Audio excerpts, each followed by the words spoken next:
poetry in him. Not all it is. Yeah, that must be why I haven't kept up with it. But yeah, it was. I remember it fondly, and reading there and just going to hang out and have a snack. Yeah. So is that part of your legacy? Did you help to get that started? You always seemed to be in charge when I was there. Well, it was my idea, but Johnny Edwards really made it happen. She found the venue and she did all the hands-on work because I still have mobility problems, but I did promotion and I got the dancers and musicians. She got the poets and I got the writers, and we all came up with the name The Glass Door because the door is in glass and it's transparent, and all the people who went through that door were multicultural, and so it reflected their language, and that's why it was called The Glass Door. Yeah, I do miss it. Yeah. So I'm going to go ahead and do this then. I'm going to call you an Edmonton literary institution. Oh, please. We're celebrating tonight your second book, and you're also a playwright and involved not just in your own little introspective writer activities, but certainly more in the past when we could do things like meet together. You brought us all together, and it was great. I wasn't even living in Edmonton the first time I showed up in Mill Woods for the reading, and was welcomed. Yeah, like you say, very inclusive environment, and that's what Mill Woods has always been for this city, and so amazing to see it in literature. Just in case there's anyone coming in who doesn't know you, and there very well might be, I'm going to go ahead and read your biography here. Oh, okay. Okay, so this is what. First of all, I should say we're gathered under the auspice of the Writers Guild of Alberta. This is their reading series, which is particularly right now supporting writers who had to try and bring a book into the world during this global health crisis, which is challenging. And we have a grant we're using from Rose Foundation to help us to do this, and we're certainly grateful for that. And I'll also say that Dolly and I are both on land stolen from Indigenous people hundreds of years ago, and it's not much we can do about that personally, but we do acknowledge the precedence of these communities and their continued contributions, especially to the world of the arts in Edmonton. All right, so I'll read your bio. Dolly was born in a refugee camp in Kiel, Germany. Raised in Montreal, Quebec. Dolly has called Edmonton home since 1993. Her work has appeared in various formats. Her first play, The Plexiglass Box, won 2 awards at the Quebec Drama Festival of one-act plays, and a creative nonfiction piece of hers was shortlisted for the James H. Gray Award. In 2014, Guinerica published her first book, La Di Da, which is delightful, which landed on the syllabus of a first-year university student course in women's literature in Central Connecticut State University. And that's in Connecticut. She is also a visual artist, having studied under Philip Surrey at Sir George Williams in Montreal, and has exhibited at various venues. But she says her first love is writing, and I have enjoyed your visual art too. I like it when I follow her on social media, and if you're lucky, she'll post a painting or something you've been working on as well, which works a little bit better in the social media than all our blah blah blah writer stuff. But yeah, so multi-talented, very experienced writer, and we're so happy to have you with us sharing your book tonight. Your first one, like you say, was from Guernica? I'm sorry, my Spanish. Guernica. Oh, Michael Moreau, I wouldn't like you. No, yeah. I do French and Chinese. I don't mess with Spanish, and if I was going to live for 500 years, maybe I would. Well, so they were in Montreal originally, and then they moved, I think, to Toronto. So, yeah, they're a good publisher too. Yeah. And where is Dundurn based in? This is what the publisher of the Complex Arms is, Dundurn. Yeah, Dundurn is in Toronto. Okay. And it's the biggest independent publisher here in Canada. So I was thrilled when they, wanted to publish my book, because I honestly felt nobody's going to publish this book. And I just knew it because, like, I don't know, it came close with a publisher in the Maritimes, and she told me to keep on going. It's just it wasn't right for them. And I heard Dundern was undergoing renovations or whatever, and a friend of mine said to submit to them, and I did. And the editor, the editor who acquisitions editor, liked it, and I said, "Are you sure? Really?" Like, feeling so confident, right? I mean, geez. And yeah, they had anyhow, they published me, and I was thrilled because they are a big publisher, and I honestly, truly did not believe that this book would get published just because of the subject matter. Yeah. Yeah, an apartment manager in Mill Woods. It's something that can be hard to sell to a Canadian publishing market, which, let's be frank, is very centered on the center. Yeah, you and I both published with Montreal publishers, and that's a fun experience.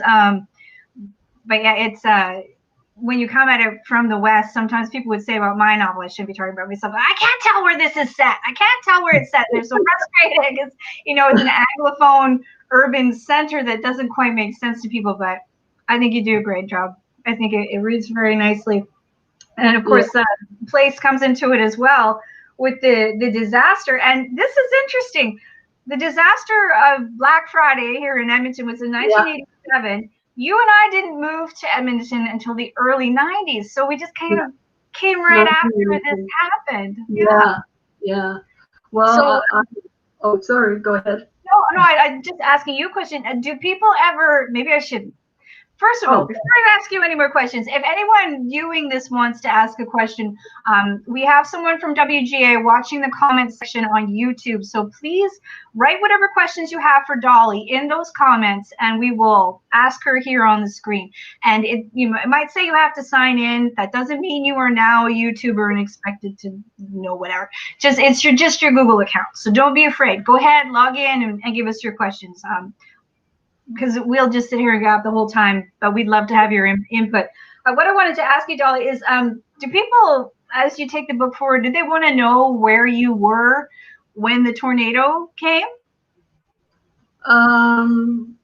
No, nobody's asked me that. I've asked people. I mean, I've interviewed. Oh, for sure. I came in 1993 after the fact, and I was a member of the Newcomers Club. And that's where I first heard about the tornado. These women, most of them from Saskatoon, whose husbands had been transferred here. And and then with Millwoods having a bad reputation, I thought, nobody's written about Millwoods. It's a great place to raise kids. It's got everything here that you need. All the churches and the hospital and doctors and schools, all kinds, and bilingual, Ukrainian, whatever. And so I felt it was time somebody wrote about Millwoods, but I didn't know what to say or what to write about it. And then I heard about the tornado, and I thought, that sounds interesting. And so I did do research about the actual tornado, and I heard stories from people both on Facebook that were here at that time, told me their stories, which kind of gave me some ideas. And, I just wrote it. It took me 5 years to write. Wow. Well, with the research, I interviewed a radio reporter from who was there at the, what was it called, the Evergreen mobile homes that were destroyed. Right. And I wanted to write a book about it because, it was called Black Friday. I felt people would forget, and I think they have. And so I wanted to have that bit of history here. That although the characters are fictionalized, and it's a novel. The actual events, the path of the tornado and the pits. It's another little area that the kids used to play at. I interviewed Christine Hardy, who told me about that. And so some of those things are real. They're nonfiction. They actually happened. Oh. But the characters are inspired by people I've seen in apartments, because I've always lived in apartment buildings all my life. And so I know what that's like. And so that's how I came about in writing about Millwoods. And I also felt that the East Coast does not know the West Coast. They don't know Alberta. And we don't really know Quebec, because I come from both, and I tend to write both about Quebec and about Alberta, because they are the two places I know the best. I don't believe you have to go to some exotic place to find stories. And so I felt maybe this book might help kind of join the two, I don't know, people, the East and the West, that it's not just Mordecai Richler and it's not just W.O. Mitchell. You know, there's a lot of good writers here, and I know some of them. And it's not all about leaving the farm all the time, or you know, and that's good too, you know. But there is an urban writer, and that's what I am. I'm an urban writer, so an urban artist. Like my paintings are Edward Hopper,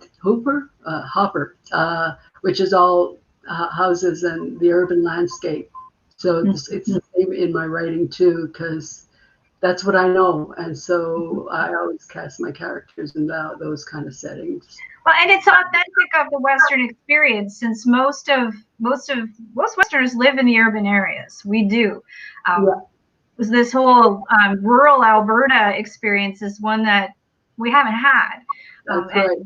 Yeah, so it's not just a cardboard cutout of what people outside the region imagine it to be. And Lottie Daw, that seems to me like it takes place probably in about 10 city blocks. Like, she doesn't cover much ground, does she? Yeah, no, well, it's it starts with Expo 67 and ends in 1970 with the FLQ crisis. And it's more, you know, she's left home and it's the downtown area. And I wanted to mention some of the places, so if they won't be forgotten, and they have been forgotten. Benz is gone, Schwartz's is gone. A lot of the Limelight, a lot of the places where I hung around on Crescent Street, they're gone. My Montreal is gone, and I just wanted to remember it, so I wrote Lottie Daw. And I don't know, that's how story starts. You know, you have something to say, or you're angry about something, or you want to change, or you just want people to remember something of what life was like, you know. So that was Lottie Daw too. And by the way, people always think it was me, and I just changed the name from Dolly to Lottie Daw. But that's not true. Let me just clarify it here, okay? Go ahead. Lottie is short form. It's a nickname for Charlotte, or Lottie, L-O-T-T-E. I saw that, I read it in, I don't know, a magazine or a book or something. So I said, okay, Lottie, L-O-T-T. And I said, well, what about Lottie Daw? Lottie Daw, like Laddie Da. And it just sort of evolved from there. But so it's not me, you know. But when you write, I think there's a part of you, at least for me anyhow, in all the characters, you know, and then plenty of imagination. What if, you know, okay, you know. So a boy's living with, like in Complex Arms, father is living with his son, 16-year-old son. And this actually was an inspiration, because I was living in the same apartment building. And he worked in a carpet warehouse, and he would have parties every Friday night. And I would sit outside our little balcony, and I remember thinking, gee, I wonder where the mother is, you know, I wonder what happened to her. Well, what if And so I started Cody and Wayne. I started to form some ideas there. And I don't know why I write such tragedies. I guess I got to get it out of my system somewhere. I don't Yeah. know. It's just life is so tragic so often. And I think in writing for me, anyhow, it was also to show the reader that, hey, we're all in this together. You know, we're all going to go one day and we can't take it with us. And Mhm. so in knowing that we're all in this together, it may make life easier. I don't know. I like to try to make my writing make a difference somewhere, because when I was growing up reading, I read a lot. I mean, I spoke Lithuanian and I didn't know English, and Mhm. it made a difference in my life. I read a lot about people, and so I'm kind of trying to do the same thing with my own writing. I don't know if I'm succeeding or not, but at my age, who cares? You know, if you Well, read my let's hear some. We promised these people a reading, so can we have that now? Can we hear oh the yeah, in your own okay, voice? I'm just gonna okay, click off my camera so that I don't distract. yeah, I'm not a techie. So here's my book, The Complex Arms, and it's the name of the apartment building where these weird people live. It also has a second connotation if you think about it. And I just want to say that, well, we know it's set in Millwoods, July 1987, when the tornado hits. And it was that day was described as Black Friday. And so I dedicated this book to remembering Black Friday. And it's always like, where am I going to read? So I thought, well, I'll just start from the beginning. And I thought I would read the prologue. And a lot of agents and publishers don't like prologues. They feel everything should be within the text, all that information. But I felt in my book that it worked, because the prologue, it creates a mood, it sets the story in motion, and it introduces the complex arms and Adine, the resident manager. Also, the reader finds out why there is a vacancy. So I'll just find my reading eyes, and I shall start with the prologue. And I call it airborne. And the structure of the book is such that it's like alternates chapters between the narrator and Adine's voice. It's almost like a monologue. Working in theater, I love writing dialogue. And if you read Adine's chapters, they're all like a monologue. So this starts with the prologue, and I name it Airborne. So here we go. Uh, there is a woman in the air. She seems almost as if she were afloat, suspended above the city. She clutches her 3-year-old daughter in one hand, and with the other she clings to her spirit. For a moment she is suspended, moving in slow motion, her gauzy summer dress billowing like Mary Poppins' umbrella, the wind propelling her to stay afloat. She has lost the combs that had kept her waist-length black hair neatly in place. Long strands now tumble about her face. She cannot see anything. Then her body hits the ground. The little girl lands on her mother's belly, a pillow for safety. Dead eyes stare at storm clouds above. Dead eyes guard the fourth floor balcony. Where are you going? He was sitting at the kitchen table drinking coffee. He had just woken up. Night was the start of his day. I'm going to Vera's bridal shower, Jan reminded him. And where's that? At her sister's, not far from here. What's her name? Shannon, you know her. She used to work with me at the hospital, remember? I don't believe you. I know where you're going. You're going to some bar to meet some guy. You're staying put tonight. I've got to go. They're waiting for me. They? My friends. What friends? You don't have any. But I promise I have to go. He sighed. His head slumped to his chest as though he carried the weight of the world and he could no longer hold it up. Come here. She approached the table with frightened steps, felt her body fold inside out, her face drain of color. He gripped her wrists. How are you going to get there? The bus. He released her hands, then swung them back with such force that her shoulder blades almost snapped. What bus? He knew how to get there. This was just a game, an invention of his sadistic nature, created to amuse himself, tease her. He loved to listen to her whimper. It heightened his carnal excitement. Go on, tell me, he was shouting now.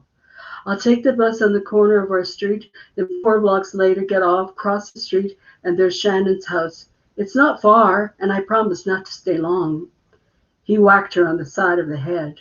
She became disoriented, kept pointing to the living room window.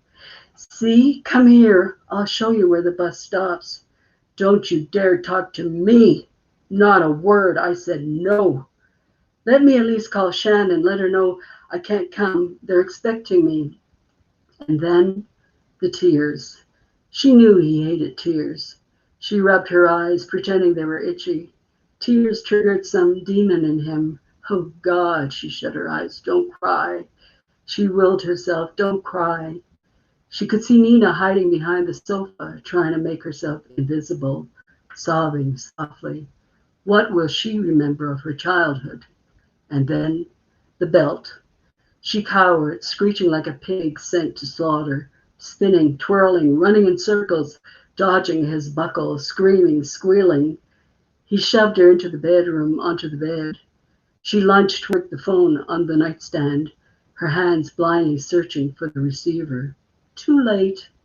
Do you think I'm stupid, huh? Do you think you can lie to me? And he wrapped the telephone cord around her neck until she pleaded. No, it's me that's stupid. I'm sorry. I won't go. Please, please. I'm sorry. Please. Her words were cut off, fading into a chokehold of surrender. He wanted sex, and she let him use her because she was afraid he would hurt her again. And when he had finished with her, he laid his head with tenderness on her lap and moaned, a baby in search of a mother's wound, a mother's love. I'm sorry, Jan. I'm sorry, sweetheart. I didn't mean to hurt you. I promise I won't do that no more. No, it's my fault, she said. It was always like that. After he had left for work, she bathed herself, determined to erase every sense of him. She scoured her inner thighs and stomach with an SOS pad, brushing lightly over the welts and abrasions. He would punch her in places invisible, never her face. No one knew the secrets her body carried, so no one could help. No one knew to care. She let her head slide down the back of the tub, submerging, drowning, weeping, the water a melding of scented soap and salty tears. For a moment there was only a kaleidoscopic muffle of water on water, whirling, swirling, a tunnel of bubbles surging toward the surface. She held her breath and felt her life explode. At 13, the school nuns had inspired her to consider a life in Christ. Instead, she compromised and became a nurse. The idea appealed to her innocent vision of herself as a modern-day Florence Nightingale, a lady in white, a beacon to the sick and dying, the wounded and the needy. She had always considered herself an intelligent, well-educated professional, independent, proud, sophisticated. So how had it come to this? How had she allowed her life to sink into this nightmare? They had met at the hospital. He was her patient, a lost puppy with a broken leg, injured, needy, hungry for affection, looking for a good home. There, you should feel more comfortable now. Doesn't that feel better? She had just finished washing him. Ah, Jan, you're so good to me. It's my job. Just that? She smiled and covered his good leg. Are you warm enough? Not unless your body is pressed next to mine, sweetheart. The day she arrived at her apartment and found a bouquet of flowers outside the door was the day her life changed forever. A steady stream of miniature white roses, her favorite, continued to greet her every evening until she finally relented and brought the puppy home. It took a week to yield to his charms. The sudden upsurge of water flooding her nose made Jan gasp for air. She instinctively bobbed to the surface, a survivor still. Mommy, Mommy! At the bridal shower, Vera sat on her throne, colored streamers adorning the only armchair in the apartment, ribbons cascading down her hair like spray from a water fountain. Queen for the day. Someone had planted an enormous bow on top of her head. She a bridal offering to be opened on her wedding night. Silver and gold wrapping paper carpeted the floor. Boxes from Burke's, the Bay, Stokes, and Totem Outfitters littered her domain. There were gift cards to shop for a lawnmower, a snowblower, furniture, electronic toys, appliances, and gadgets. Her parents had bought them a house in an exclusive neighborhood, a wedding gift, a forever gift. If any time could be called perfect, this night was it. Her friends shrieked at the size of her diamond, embraced her, and envied her good fortune. You're so lucky, he's such a hunka, they said in a scatter of words. And Vera's face flushed, as it always did when she drank too much wine. You should see what he does with his tongue, she burped. They all giggled and sniggered like 12-year-olds who had just seen the first male centerfold. Hey, Jan, come on over here and join the fun. You need a refill, Shannon called out. Jan rarely drank, but this was a special occasion. She had parked herself in an inconspicuous corner just outside the main bedroom, in the rear of the living room. Her disobedient, defiant legs had found their way to Vera's shower, and now she kept an eye on the door for signs of him. I'm okay. I want to stay near Nina, just in case she wakes up. A 3-year-old could only survive on so much cake and ice cream before collapsing into sleep. Shannon bobbed to the disco rhythms of the Bee Gees. 10 drunken women joined the chorus, a crescendo of voices soaring, flying, ricocheting off the ceiling, airborne, slightly askew, notes of key. Jan smiled at their giddiness. If only they knew it wasn't that easy. On Jan's wedding day, everyone had thought she and the groom also made a beautiful couple. There seemed to be the sort of relationship that could make you believe in fairy tales. Here was Prince Charming, who was not only incredibly handsome, but also a gentleman, a 6'2", dimple-cheeked Adonis, black curls caressing his forehead, cobalt blue eyes, a Paul Newman look-alike who had no right to be more beautiful than the bride. He displayed all those attributes advertised in personal ads on the back pages of questionable magazines. Polite, kind, considerate, sensitive, and generous to a fault. His charisma captivated all. He's got a job, money in the bank. What more does a woman need? He'll give you security, honey. Listen to your mother, I know. She had sighed and patted Jan's knee for reassurance. Her friends had commented on the size of the ring. My God, Jan, he really loves you. And when he wasn't lining her living room with flowers, he was offering exquisite gifts, entertaining her at the most expensive restaurants, bribing the other nurses on her floor with chocolates and donuts. Make her say yes, girls. He's so romantic, they would swoon, and so obviously in love with Jan, arms always in motion, draping her shoulders, playing with her hair, kissing the palms of her hands, her fingers, her cheeks, her forehead, protective, supportive, dependable. You'd be a fool to let this one go, everyone cajoled her. No pressure. Her mother may have thought that he was perfect husband material, but she still insisted he convert to Catholicism, a religion that didn't recognize divorce, a religion that had held her own spirit hostage in a 30-year marriage to an alcoholic.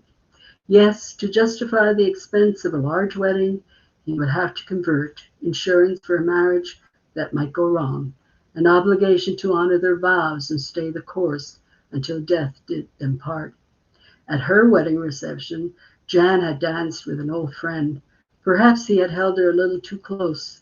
Perhaps for a moment he had leaned into him, permitting herself to become lost in a high school memory. Suddenly, someone dashed briskly by her. There was the breezy scent of whiskey and Old Spice, the rapid snapping away of bodies, splitting, separating, and stumbling backwards. Don't you dare look at my wife that way, ever! He dragged Jan away, cornered her in the dark, and slapped her face. And you, don't you ever embarrass me like that, no more! And he walked away. Jan was stunned.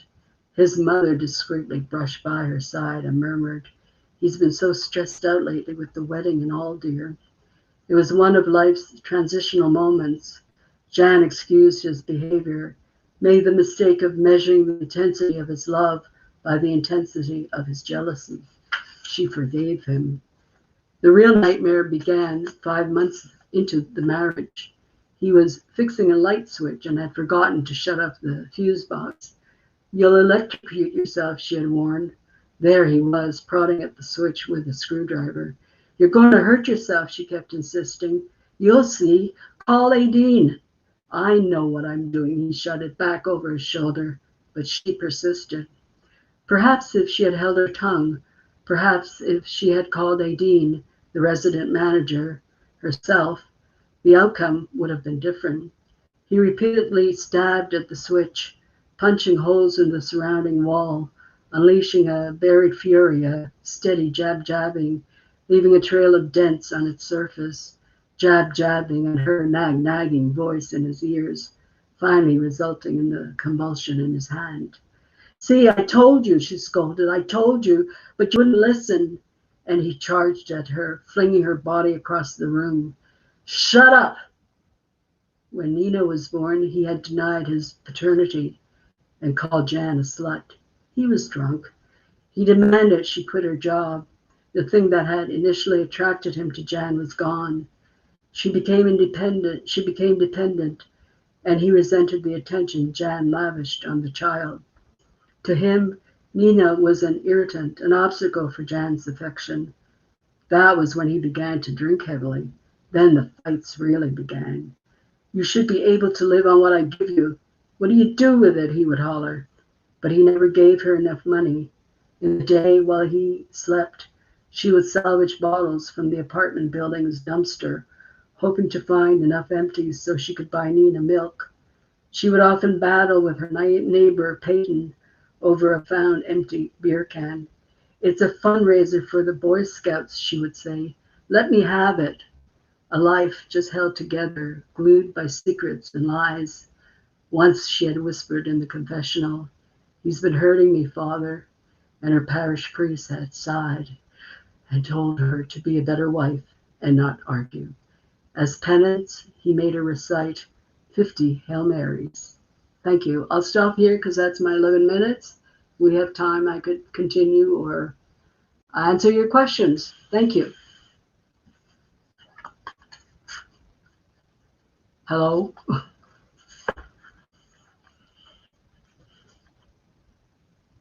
Okay, they all fell asleep.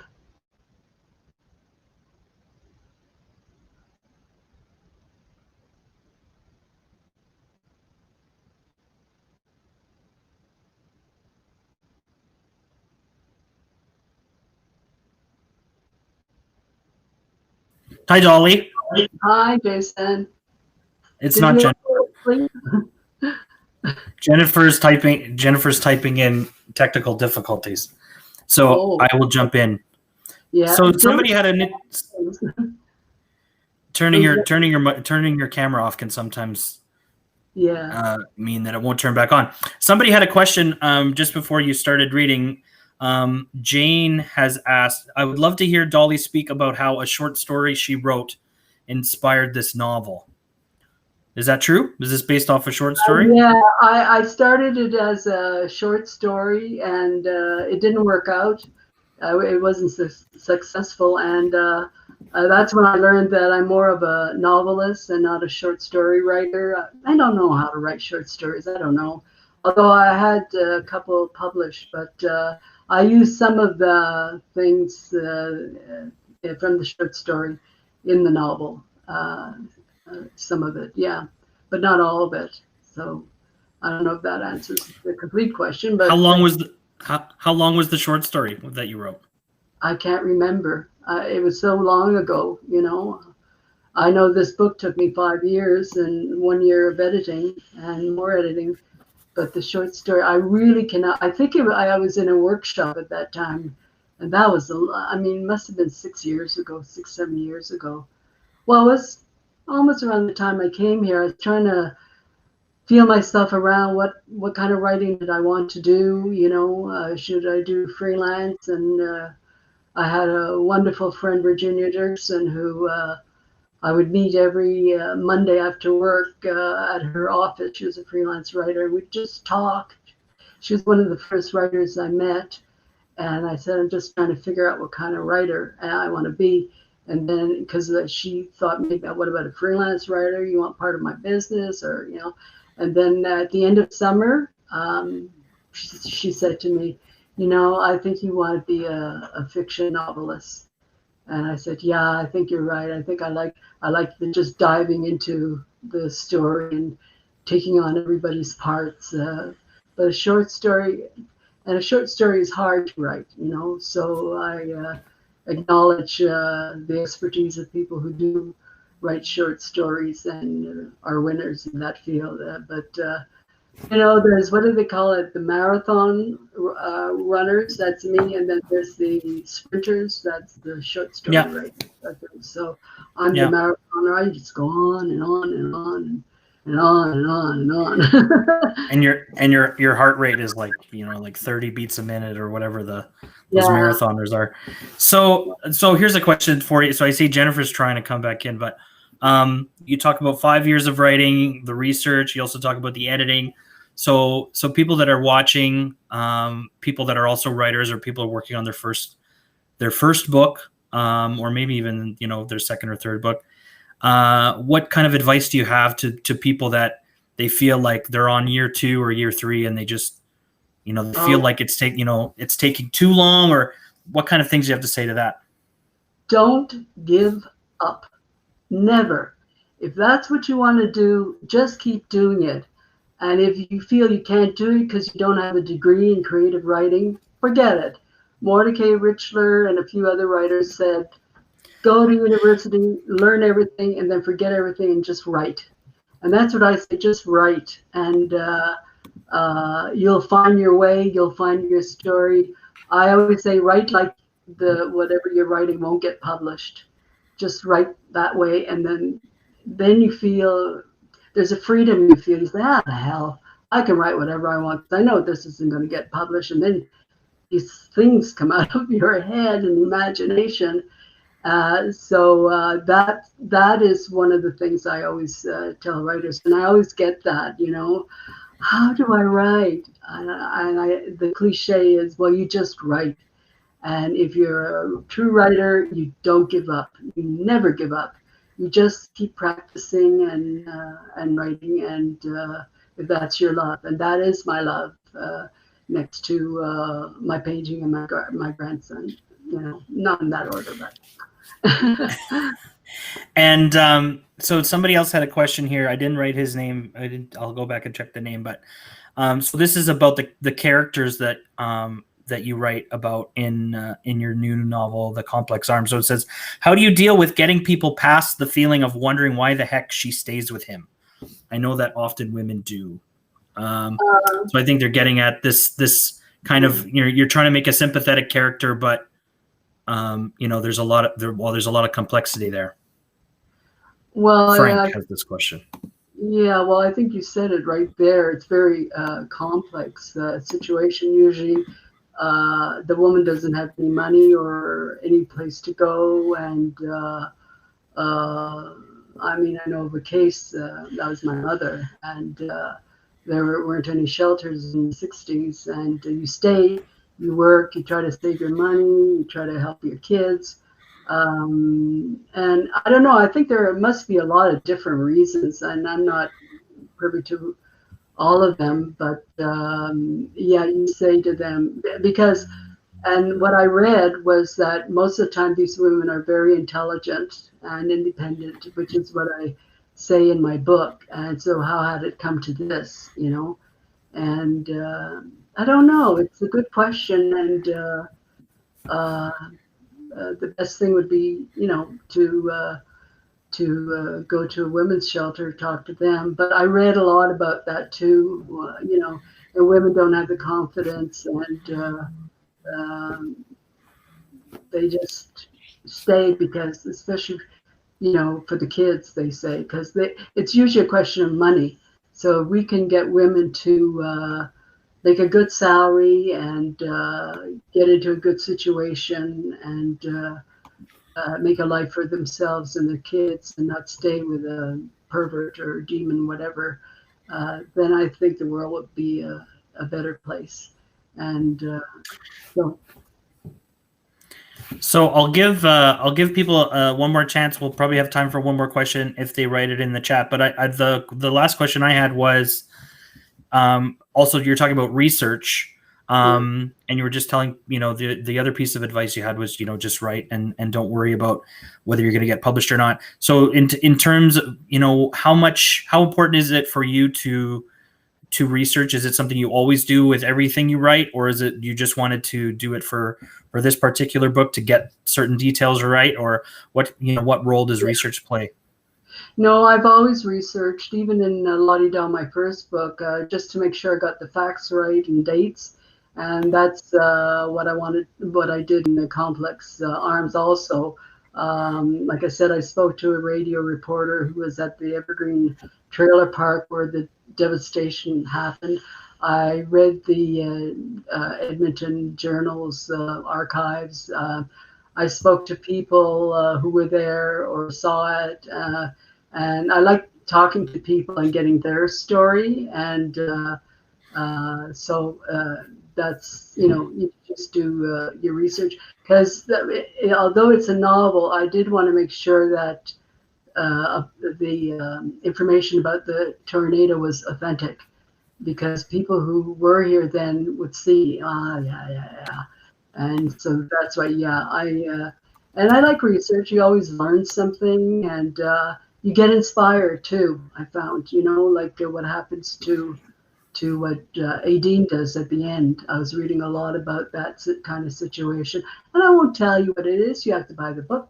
Spoiler alert, they say, But I was reading a lot at that time about that and about the weather, especially burning forests, and you just kind of connect, you let your imagination go, you say what if, or and then it changes, because I don't do outlines. I just go with it. Like I said, I'm a marathoner, and if I trip, but then I keep on going, and suddenly I find something else, But that's me, and everybody has their own way, and you just do it, and don't, workshops are great. I took a lot of workshops when I came here, and I learned a lot. But in the end, it comes down to you writing it and writing it your way, in your voice, because you don't want to sound like everybody else, especially, if you're being taught by an academic, they all sound the same. I'm sorry, but I love academics. But they all sound the same, you know what I mean? Like every I has dotted, every T, do it your way, say it your way, just let it go. And like I say, write as though this book you're writing won't get published. And you'd just be surprised at the things that come out. Even your mother would be embarrassed. No, that's me, but everybody's different. So on that final note of doing things your way. So why don't you let people know where they could find the book, if it's out now, and maybe you have some other stuff coming up where people can also see you and hear you read and chat a little bit more? Yeah, sure. I'll just say I have some notes because I didn't want to forget anything. I did want to thank, before I forget, the WGA and organizers for this reading series, and the Rosa Foundation for the funding. The book is finally available locally at Audrey's, so buy locally and support our bookstores and writers, and they're always restocking. And if you're not in Edmonton, check your bookstore anyhow and ask them for the book, and they'll order it. I've been invited by the organizers of the Word on the Street Toronto to participate in an online panel discussion with host Cordelia Straub. I'm sorry, I'm not sure of the pronunciation. But for those who don't know, I'll just read here so I get it right. This year's Word on the Street Festival will be held as an online festival, like everything else, right? Of ideas, storytelling, and imagination, with my appearance on Saturday, September 26th, beginning at noon and lasting 45 minutes. I don't know who else is on the panel, and I don't know what the discussion will be.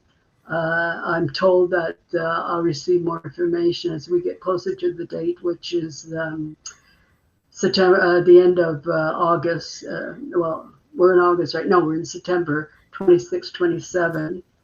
And if I don't get a chance, I just want to say also my thanks to Jennifer Quist for interviewing me.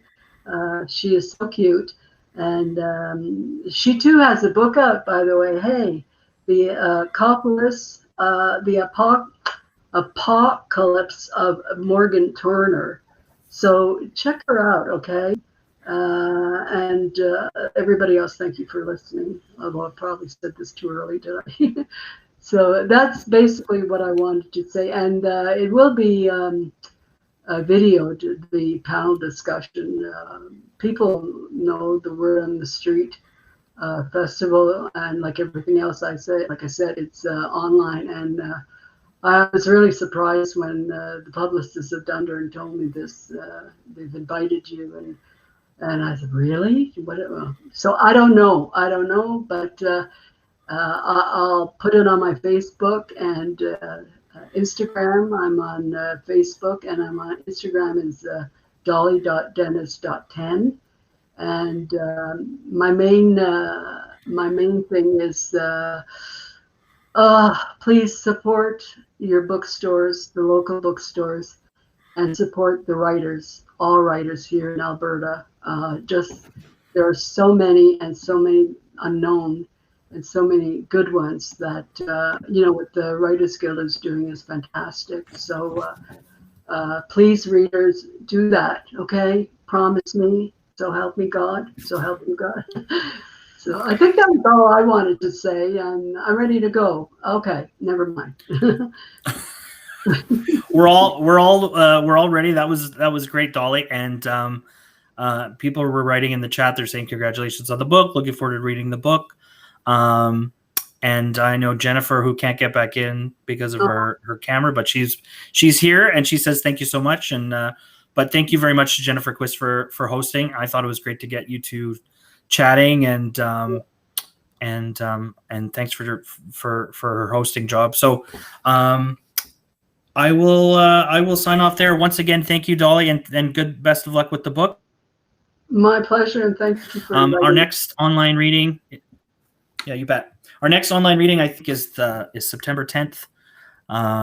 Same time, same place, and all these videos can be watched on YouTube afterwards. And you can share them, pass them along, and things like that. So thanks very much. Have a good night. Have a good night, Dolly. It was nice chatting with you. Nice chatting with you. Forgive my T-shirt. I didn't know I was going to be on. I didn't know I was going to be online today. Well, bye. That's what my grandson would say. Bye. Hi.